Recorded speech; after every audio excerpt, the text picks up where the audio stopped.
My dear Shine family members and customers, good morning.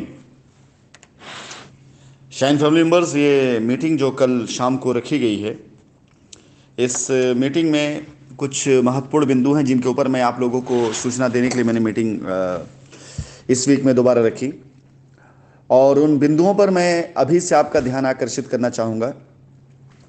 मैंने जब ये अभियान शुरू किया था तो उस दिन मेरा सिर्फ एक ही संकल्प था, जो आज भी और आगे भी रहेगा, कि मैं अपने शाइन परिवार की सारी लाइबिलिटी, चाहे जैसे भी हो, चाहे हालात जैसे भी हो, उसे उतार करके ही मैं दम लूँगा। और उसके बिहाफ पर ही मैं आप लोगों के साथ कनेक्ट होना शुरू हुआ और धीरे धीरे करते हुए आपका प्यार मिलना शुरू हुआ।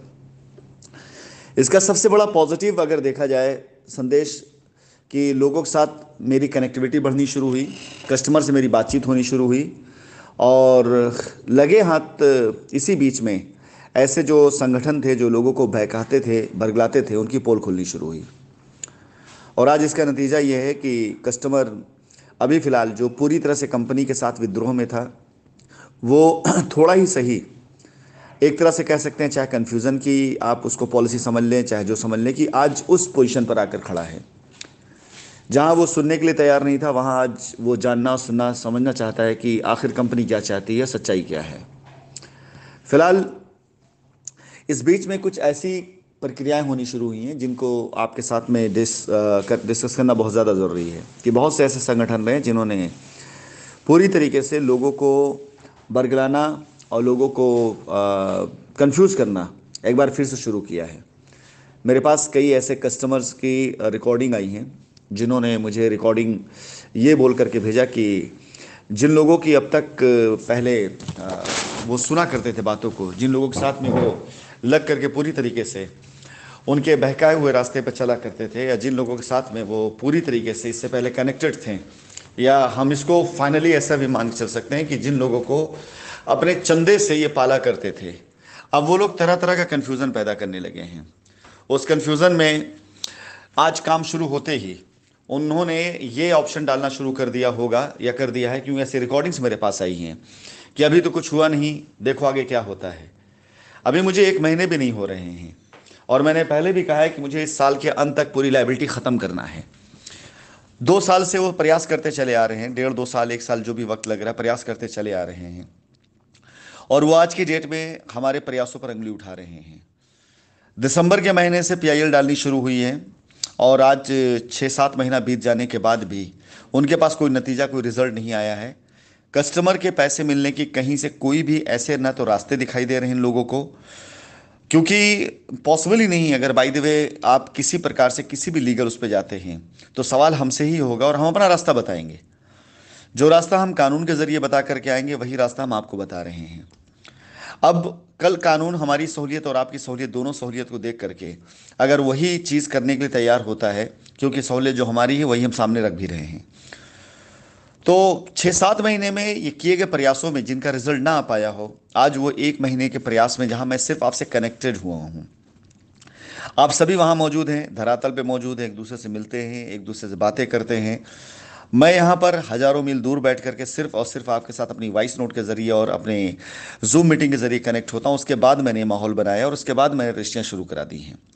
उसके बाद मैं लायबिलिटी उतारने जा रहा हूँ।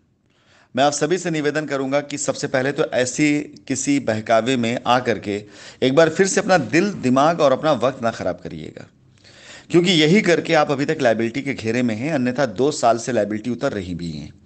2019 से हमने अपनी लायबिलिटी उतारनी शुरू करी है। जुलाई, अगस्त, सितंबर, अक्टूबर, नवंबर, दिसंबर, ये वक्त बीते 5 से 6 महीने। उसके बाद 2020 पूरा गया जिसमें अपनी लायबिलिटी हमने उतारी, और इस माह में भी, साल में भी हम लोग अपनी लायबिलिटी उतारी है। तो तकरीबन अगर ये देखा जाए तो 2 साल में अगर आपकी लायबिलिटी नहीं उतर पाई है, तो आप खुद देख लीजिए कि जब लायबिलिटी उतर रही थी उस समय पर आप कहाँ थे और क्या कर रहे थे। और अगला 2 साल और बीत जाएगा मेरे भाई, अगर आप ऐसे कन्फ्यूजन में आएंगे। विश्वास जानिए, अगला 2 साल और बीत जाएगा, क्योंकि इतिहास से उठाकर कंपनियों का देख लीजिए आप, साल 6 महीने के अंदर लोग कंपनियों को भुला देते हैं, लेकिन यहां मैं हूं जिसने लायबिलिटी भूलने नहीं दिया है। जिस समय शाइन सिटी को लेकर के अफवाहें लोगों ने उड़ाना शुरू किया था, उस समय 5-6 कंपनियां भाग रही थी जिनको लेकर के लोग अफवाह उड़ा रहे थे। जो भाग गए हैं जिन्होंने 1 रुपया नहीं दिया है, उनके पीछे कोई नहीं गया है, उनके बारे में कोई अफवाह नहीं उड़ा रहा है। न जाने कितनी कंपनियां हैं आपकी नज़र के सामने, आप खुद उठा के देख लीजिए। उनसे कोई लड़ाई नहीं लड़ रहा है। सिर्फ मैं अपनी लाइबिलिटी उतारने के लिए खड़ा हो रहा हूं, तो सारी की सारी लड़ाई लोग मुझसे लड़ने के लिए इसलिए आ रहे हैं क्योंकि यही वो पेड़ है जहां पे फल लगा हुआ है और जहां से इनको फल मिलना है। सो मैं आपसे रिक्वेस्ट करूंगा कि ऐसे लोगों के बहकावे में आ करके अपने दिल दिमाग को मत खराब करिएगा।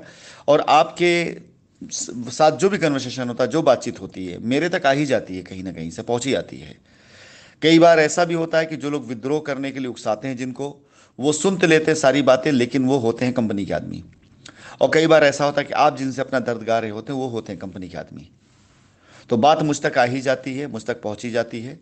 इसके बाद अगर मैं आगे बढ़ता हूं, नेक्स्ट लेवल पर मैं आता हूं, तो कुछ लोग आज की तारीख में आपको दूसरे तरीके के डर बताने लगे हैं कि यदि आपने एफआईआर करी हुई है, यदि आपने पीआईएल डाली हुई है और आप अगर जाकर के रजिस्ट्री करा लेते हैं तो कल आपकी रजिस्ट्री निरस्त हो सकती है। ऐसा कुछ लोग अफवाह उड़ाना शुरू कर चुके हैं। लोग अफवाहों में इस तरह की बातों को लाने लग गए हैं जिससे आपको डर लगने लगे कि आपके ऊपर लीगल एक्शन हो सकता है, आपके ऊपर कोई कानूनी कार्रवाई हो सकती है। आप उनसे पूछे किस धारा में है। जितने भी कंपाउंडिंग ऑफेंस होते हैं उसे आप ड्यूरिंग प्रोसेस जो रहता है, लीगल प्रोसीडिंग, उसके बीच में कभी भी एनी टाइम आप जाकर कंप्रोमाइज़ कर सकते हैं। एनी टाइम जो कंपाउंडिंग ऑफेंस होते हैं, जो नॉन कंपाउंडिंग होते हैं उसमें इसकी आवश्यकता पड़ती है कि आप कोर्ट के सामने जाएंगे, वहां जाके पेपर सबमिट करेंगे, सारी चीज़ें, सारी फॉर्मेलिटी करेंगे। लेकिन जो कंपाउंडिंग ऑफेंस होते हैं उन्हें कभी भी आप आउट ऑफ कोर्ट जा करके आप वहां पर अपनी समझौते कर सकते हैं और समझौता करके आप सूचना दे सकते हैं। ये इतने बड़े जाहिल किस्म के लोग हैं जो आपको राय देते हैं, जो आपको समझदारी वाला ज्ञान देते हैं कि कानून की किताबें वहाँ मौजूद हैं, कानून के कंसल्टेंट वहाँ मौजूद हैं, बगैर उनसे राय लिए ही अपनी राय देना शुरू कर देते हैं। कल मेरे पास कई ऐसे लोगों की रिकॉर्डिंग्स आई हैं, कई ऐसे लोगों कल मेरे पास वार्तालाप आई जिसमें कुछ बेवकूफ़ किस्म के लोग अपनी बेवकूफ़ी भरा ज्ञान लोगों को पिला रहे हैं कि अगर आपने ऐसा कर दिया तो आपके ऊपर उल्टा कंपनी केस कर देगी, आप ऊपर उल्टा केस हो जाएगा। नहीं साहब, ऐसा नहीं है। अगर कोई कंपाउंडिंग ऑफेंस में कोई कंपाउंडिंग चार्जेस लगे हुए हैं जिसे आप आउट ऑफ कोर्ट जा करके सेटलमेंट कर सकते हैं, तो ऐसा नहीं होता है। कुछ केस होते हैं, उन केसेस में जैसे हेनियस क्राइम हो गया जो नॉन कंपाउंडिंग होते हैं, उन केसेस में आप आउट ऑफ कोर्ट सेटलमेंट नहीं कर सकते हैं। वो दूसरे केस होते हैं, वो ये सारे केस नहीं होते हैं। तो लोग अपने ज्ञान से आपको बहका रहे हैं, बरगला रहे हैं। आपसे फिर से मैं निवेदन करूंगा, उनकी बातों पर, मेरी बातों पर यकीन करने से बेहतर है एक अच्छा लीगल कंसल्टेंट रख लीजिएगा। शायद 500,000 रुपये में आपको राय दे देगा कि जो आपने मुकदमा किया हुआ है, अगर आप उसे समझौता कर लेते हैं तो क्या आप पर कोई केस बनता है क्या? कतई नहीं बनता मेरे भाई, कतई नहीं बनता है। तो ऐसे चीज़ों में, ऐसे चक्करों में मत पड़िए, जूम मीटिंग में आइए। दूसरी चीज़ मैं आपसे कहना चाहूँगा, हो सकता है कि अभी आपको रिजल्ट ना मिला हो सकता है कि अभी आपको तुरंत रिजल्ट ना दिखाई दे, लेकिन ये तयशुदा बात है कि अगले कुछ दिनों के अंदर अंदर में आपको रिजल्ट, आपका हो सकता है ना आए, लेकिन रिजल्ट आपको दिखना शुरू हो जाएगा। और आप अगर ऐसी उलझनों में उलझे रहेंगे तो आपके साथ में फिर से एक बार ये लोग खेल कर जाएंगे। फिलहाल मैंने 3 रास्ते निकाले हैं। 3 रास्तों में पहला रास्ता शुरू हो चुका है। कहीं और परेशान होने की जगह आप देखिए, अगर आपको लगता है कि आप अपनी लाइबिलिटी रजिस्ट्री के जरिए उतार सकते हैं तो रजिस्ट्री करा के लाइबिलिटी अपनी उतार लीजिए। और अगर आपको लगता है कि नहीं, आप रजिस्ट्री नहीं करा सकते, थोड़ा सा इंतजार कर लीजिए। मैं कुछ ज़मीनें गारंटी के तौर पर आप ही लोगों के संगठन को दे रहा हूं, और कुछ ज़मीनें ऐसी हैं जिन्हें मैं, कंपनी जैसे बैंक अकाउंट ऑपरेट हो जाते हैं, मैं उसको तुरंत इमीडिएट लिक्विडेट करके उसके फंड के जरिए आप लोगों को पैसे की अदायगी शुरू करूंगा। इससे पहले यदि आप मेरे बारे में अंदाज़ा लगाएंगे, इससे पहले यदि आप कंपनी बारे में अंदाज़ा लगाएंगे, तो आपके अंदाजे गलत साबित होंगे। और इसके साथ साथ अगर दूसरों के बहकावे में आएंगे तो यकीन जानिए आप सिर्फ अपना नुकसान करेंगे। और जब आप अपने पैर पे खुद कुल्हाड़ी मारने के लिए उतारू हो जाएं तो मैं भी आपका कुछ भी नहीं कर पाऊंगा।